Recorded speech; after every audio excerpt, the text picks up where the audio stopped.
Audio Jungle.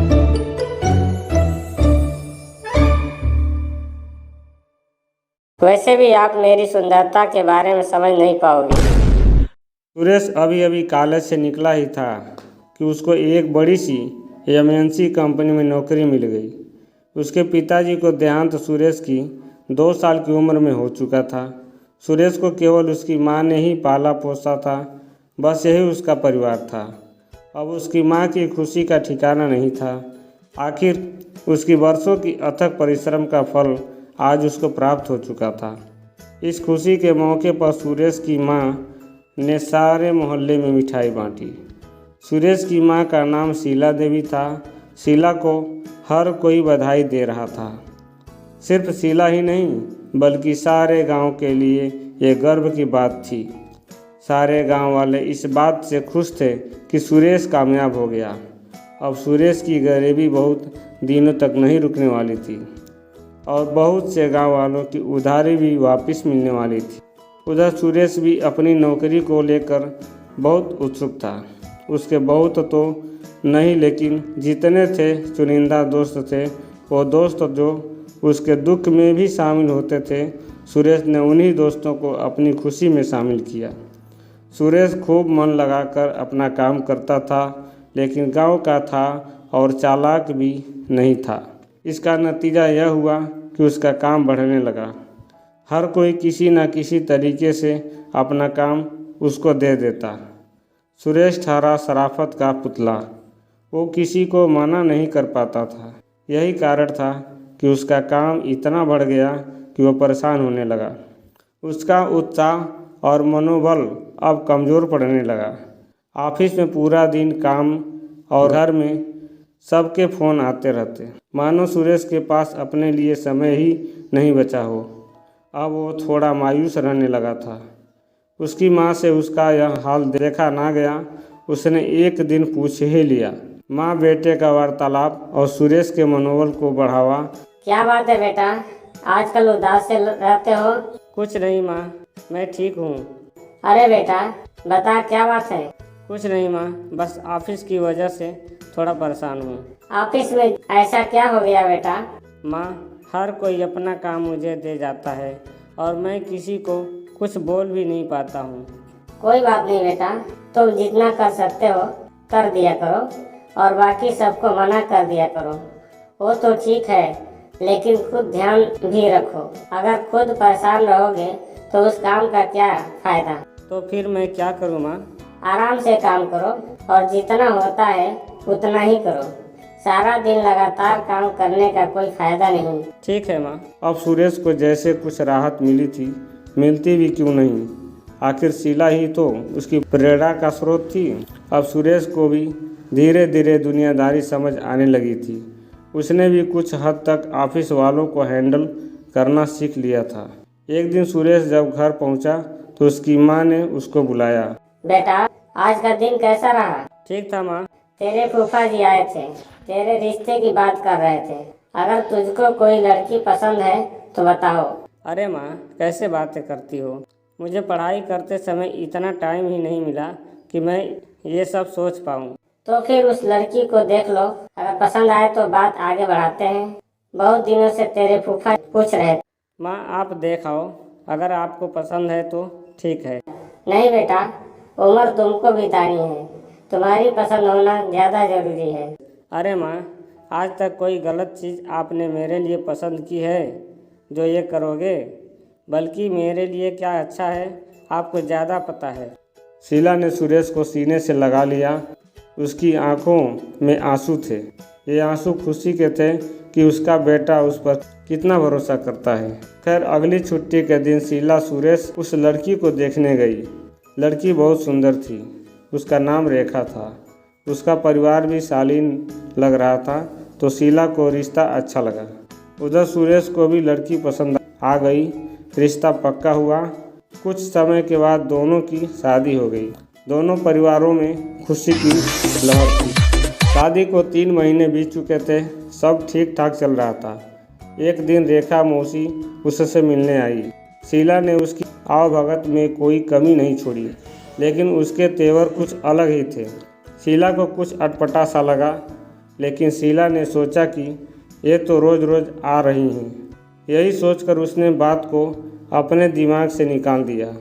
लेकिन जब से रेखा की मौसी उसको मिलकर गई थी, उसके भी तेवर बदलने शुरू हो गए थे। गर्मियों के दिनों की बात है। जून महीना चल रहा था। सुबह के 10:30 बज रहे थे। घर का कुछ सामान और सब्जियां वगैरह आनी थी। शीला ने रेखा को कहा, बेटी चलो जरा बाजार होकर आते हैं, कुछ सामान भी लेना है, दोनों चलते हैं। तुम भी थोड़ा घूम लोगी बाहर और मेरा भी मन लगा रहेगा। नहीं माँ, बाहर देखो कितनी धूप है, मेरा सारा चेहरा खराब हो जाएगा। आप जा आओ। वैसे भी आप मेरी सुंदरता के बारे में समझ नहीं पाओगी, क्योंकि आप तो खुद सुंदर नहीं हो। शीला को बहुत अटपटा सा लगा। खैर, वो जाने के लिए तैयार होने लगी। जैसे ही वो घर से निकलने लगी, रेखा ने उसको आवाज़ दी, माँ। हाँ बेटी, आओ, मेरे लिए यह क्रीम लेते आना। रेखा ने क्रीम का नाम लिखकर शीला को पकड़ा दिया।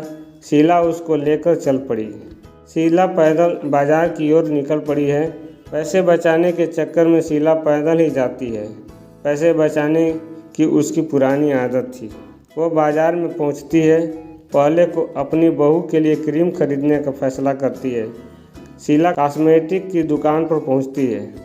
शीला रेखा द्वारा दी गई पर्ची को दुकानदार को पकड़ाते हुए, भैया ये दे देना। दुकानदार, अरे आओ बहन जी, कैसी हो? ठीक हो भैया। बहन जी, एक और क्रीम आई है नई, उसका दाम भी इससे बहुत कम है। लेकिन मुझसे तो यही मंगवाई है बहू ने। ये सस्ती वाली ले जाओ, अच्छी है। बहू एक बार लगाएगी तो उस महंगी क्रीम को भूल जाएगी। ठीक है भैया, दे दो फिर। दुकानदार से क्रीम लेकर उसको पैसे दे देती है। अब शीला सब्जी वाले के पास जाती है। सब्जी वाले से सब्जी खरीदती है। अब वो किराने की दुकान की तरफ रवाना हो जाती है। किराने वाले के पास पहले के भी कुछ पैसे बचे हुए थे। उसने सामान डलवाया। बहन जी, और बताओ सुरेश कैसा है?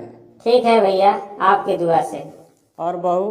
वो तो ठीक रहती है, सुना है उसकी मौसी आई थी। बहू भी ठीक है। हाँ, आई तो थी एक दिन। बहन जी, जरा संभाल कर रखना बहू को उससे। क्यों, क्या हुआ? उसका ससुराल मेरी मौसी के पड़ोस में ही है। पूरे मोहल्ले में झगड़े पड़वा रखे हैं उसने। तो भैया पहले क्यों नहीं बताया? हम रिश्ता ही नहीं करते। अरे बहन जी, अब इसमें आपकी बहू की क्या गलती? वो तो बहुत अच्छी है। आप कहीं ऐसा ना करो, इसलिए ही तो बताया नहीं।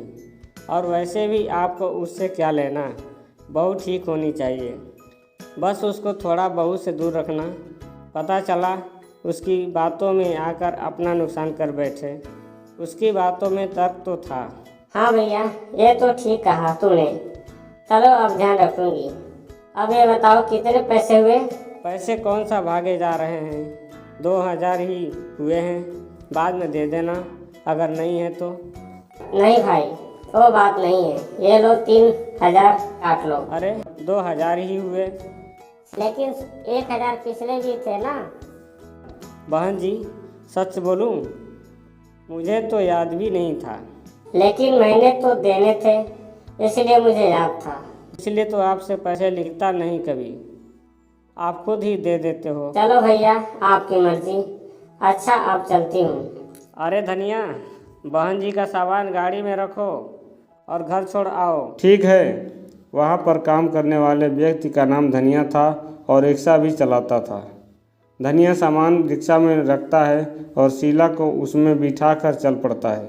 घर पहुंचकर शीला सारा सामान रखवाती है। धनिया को चाय पिलाकर पैसे देती है। अब धनिया वहां से चला जाता है। इतनी देर में रेखा की भी नींद खुल जाती है। वो भी बाहर आती है। आते ही वो शीला से पूछती है, माँ जी, मेरी क्रीम ले आए? हाँ बेटी, ये लो। ये कहकर शीला क्रीम का पैकेट निकाल कर रेखा को देती है। लेकिन जो मैंने मंगाई थी ये वो नहीं है, ये तो कोई और है। हाँ बेटी, दुकानदार ने कहा ये उससे अच्छी है और सस्ती भी है, इसलिए ये ले आई।